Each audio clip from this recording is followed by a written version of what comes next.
And still on that subject, the minority in Parliament is advocating for a crucial change in how security service leadership is appointed. They want successive governments to minimize interference in these appointments to strengthen professionalism. Reverend John Ntim, the ranking member on the Defense and Interior Committee, stated that allowing heads of security institutions to serve their full terms is essential for maintaining the integrity of security sector governance. Our correspondent in Parliament is Ni Aikwe Okain. John Mahama on Friday appointed new heads for the Ghana National Fire Service, Prison Service and the Ghana Immigration Service. The appointments were announced after the swearing-in of COP Christian Tete Yohuno as the new Inspector General of Police, following the removal of Dr. George Ekufu-Dampare. Reacting to the development, the ranking member on the Defense and Interior Committee of Parliament, Reverend John Ntim says such security heads must be positioned well to avert the tendencies of political interference. It is important that we build a culture gradually, both NPP and NDC. We must build trust. We must build that governance system to get to a point where if NPP comes to power or NDC comes to power, midway in the tenure of an IGP, midway in the tenure of a Chief of Defense Staff, midway in the tenure of Chief Fire Service or Chief Prison Service, for instance, that they are allowed to serve to their full term. That will, in very, very significant way, increase the professionalism that we expect, strengthened across our security services. It will also augur well for the integrity of security sector governance. It is important that the police service, the Ghana Armed Forces, and all these relevant sensitive agencies that are responsible for our security are handled in a manner that minimize tendencies for political interferences, so that the tendency of political parties also soliciting or demanding political loyalty from them will be minimized to a large extent.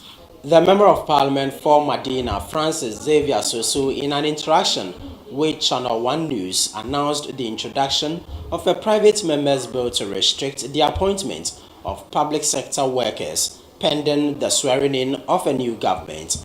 This comes after a directive from the Office of the Chief of Staff terminating the appointment of public sector workers recruited after December 7, 2024 by the Akufo-Addo government.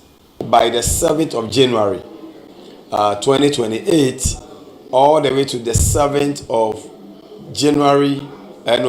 December 2028 to the 7th of January 2029, there shouldn't be any appointment. Once the law is clear on that, the whole issue of people wanting to appoint when they know that they've lost power, only for the new government to also dismiss them because you don't have any budgetary allocation for them. And so how do you keep them when you don't have preparation, you haven't prepared for them? And so I believe that we can simply cure this by amending the law. And this is what we have put together, a proposal which we are putting before the Parliament of Ghana. It's currently undergoing review, and once the law is ready, I'm sure that it will be made known clearly to the people of Ghana where there will be prohibition on appointment during election time. The Finance Minister, Dr. Kasia Latoforsen, laid before the House a value-added tax VAT amendment bill to exempt the supply of motor vehicle insurance from VAT. This is in response to the government's promise to abolish the motor vehicle insurance policy. Motor vehicle insurance from value-added tax. Honourable members, the bill on value-added tax amendment 2025 is accordingly read for the first time and referred to the Finance Committee for consideration and reports. The Member of Parliament for Berekum West, Dixon Tredia, also had an interaction with ChannelOne News, complaining about the poor state of the Berekum-Sampa trunk road, appealing to the government to fix the 119-kilometer stretch which connects about 6 constituencies in the Bono region. I haven't seen any road as worse as this very strategic road.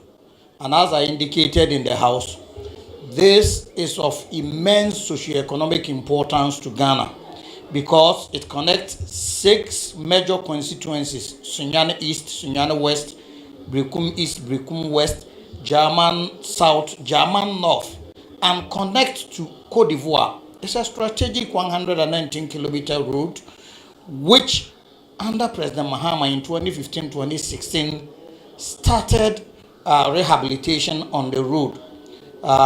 Scarification was done, compaction was done, then the first surfacing dressing was done. We left power, and the road has been left to deteriorate to a situation whereby high maintenance costs to drivers, frequent breakdowns, and difficulty in transporting agricultural produce to the market. So it's a big concern to majority of the people in Bono region.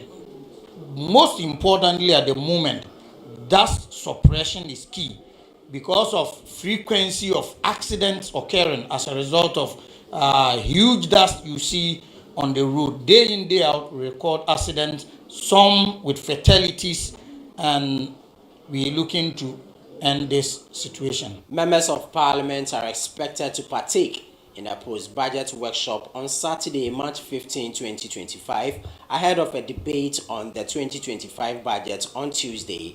During parliamentary proceedings on Friday, the MP for Kankwe Central invited the Vice President, Professor Nana Jane Opoku-Agyeman, to avail herself in the House to partake in the debate on the budget. For ChannelOne News from Parliament, Ni Ayukwe Okan.